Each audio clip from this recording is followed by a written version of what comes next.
مرکب جاری. حروف جارہ کو انگریزی میں پریپوزیشن کہا جاتا ہے. جس مرکب ناقص میں حروف جارہ استعمال ہوں گے وہ مرکب ناقص مرکب جاری کہلائے گا. دو حصے ہوں گے.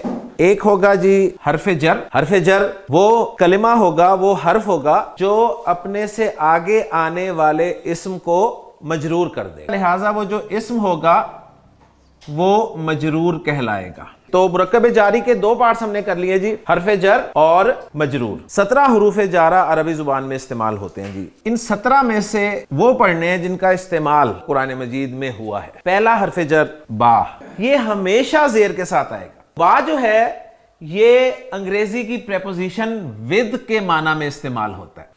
ود پریپوزیشن ہے نا. اردو میں سے کنسٹرکشن دیکھیں مرکب جاری کی، سب سے پہلے حرف جر ہوگا، اس کے بعد ہوگا اسم، اور جو اسم ہوگا وہ مجرور ہوگا قلم کے ساتھ. تو قلم کی عربی مجھے پتا ہے القلم ہوتی ہے، القلم. ساتھ کے لیے مجھے با حرف جر مل گیا. اب میں نے اس کے ساتھ با جب لگایا زیر کے ساتھ تو ال کا حمزہ حمزۃ الوصل ہے، ملا کر پڑھیں گے تو بل بن جائے گا اور القلم مجرور ہو جائے گا با حرف جر کی وجہ سے، اور کنسٹرکشن بن جائے گی بالقلمی، قلم کے ساتھ، حق کے ساتھ. تو اس کی عربی ہوگی بالحقی، حق کے ساتھ. صبر کے ساتھ تو میں کہوں گا بالصبری. اللہ کا نام، اسم اللہ، اللہ کا نام، اللہ کے نام کے ساتھ. تو اب میں شروع میں لگاؤں گا با حرف جر. اس کی وجہ سے اسم جو ہے وہ مجرور ہو جائے گا، اور اسم اللہ جو ہے وہ تو پہلے مجرور ہے. عربی زبان میں استعمال ہونے والا کوئی بھی اسم صرف دو صورتوں میں مجرور ہوتا ہے جی، صرف دو صورتوں میں. یا تو وہ مضاف الیہ کے طور پر آ رہا ہوتا ہے، یا پھر اس سے پہلے حرف جر ہوتا ہے. تو بسم اللہ میں وہ دونوں وجوہات اکٹھی ہو گئی. اسم لفظ کا حمزہ جو ہے یہ بھی حمزہ وصل ہے. اور پھر بسم اللہ کا ایک خاص رسم الخط ہے، وہ بھی نوٹ کر لیں، جو کہ صرف بسم اللہ کا ہے. وہ یہ ہے کہ آپ کو بسم اللہ جب بھی لکھی ہوئی ملے گی وہ اس طرح لکھی ہوئی ملے گی. یعنی وہ حمزۃ الوصل جو ہے پڑھنے میں تو آتا ہی نہیں تھا، لکھنے میں بھی نہیں آتا. دوسرا حرف جر جو ہے وہ ہے تا. یہ تا حرف جر ہے، یہ زبر کے ساتھ آئے گا جی. یہ قسم کے لیے آتا ہے جی. اور اس کی خصوصیت یہ ہے کہ صرف اسم اللہ کے ساتھ ہی استعمال ہوتا ہے اور کسی کے ساتھ استعمال نہیں ہوتا. لہٰذا اس کی صرف ایک ہی ایگزامپل ہمیں ملے گی، جو کہ اب اللہ اسم، اسے پیچھے تا حرف جر لگا، اس میں جلالہ اسم اللہ مجرور ہو گیا، اور کنسٹرکشن بن گئی آپ کی تاللہ، اللہ کی قسم. تیسرا حرف جر جو ہے وہ ہے جی واو. جو حرکت اس واو پہ آتی ہے نا، اور والے واو پر، وہی حرکت اس واو پہ بھی آتی ہے. زبری واو ہے. آتا کس لیے ہے؟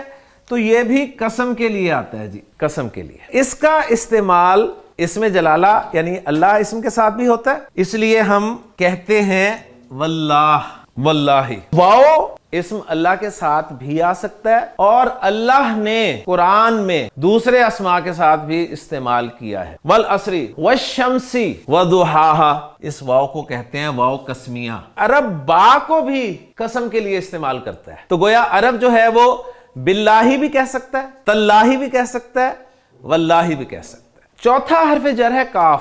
یہ ہمیشہ زبر والا ہوگا جی. یہ استعمال ہوتا ہے جی تشبیہ کے لیے. اردو میں ہم تشبیہ کے لیے کی طرح، کی مانند، جیسا، انگریزی میں لائک جو پریپوزیشن بھی استعمال ہوتی ہے وہ استعمال کر. چاند القمر ہے نا، اس کے شروع میں کاف لگاؤں گا تو ایک کل قمری بن جائے گا. حمزہ وصل جو ہے وہ الف کی صورت میں لکھا رہ جائے گا. کل قمری، پانی کی طرح. کل مائی. پانچواں حرف جر ہے ہمارا لام. عربی میں لام بہت استعمال ہوتے ہیں. ایک تو الف با تا والا لام تھا، ایک ال والا لام تھا، لام تعریف. یہ والا جو لام ہے حرف جر، اس کا نام پڑ گیا جی لام جارہ. یہ لام جو لام جارہ ہے، جب یہ ناؤن کے ساتھ استعمال ہوگا نا تو اس پہ زیر حرکت آئے گی. جب یہ پروناؤن کے ساتھ استعمال ہوگا تو اس پہ زبر حرکت آئے گی.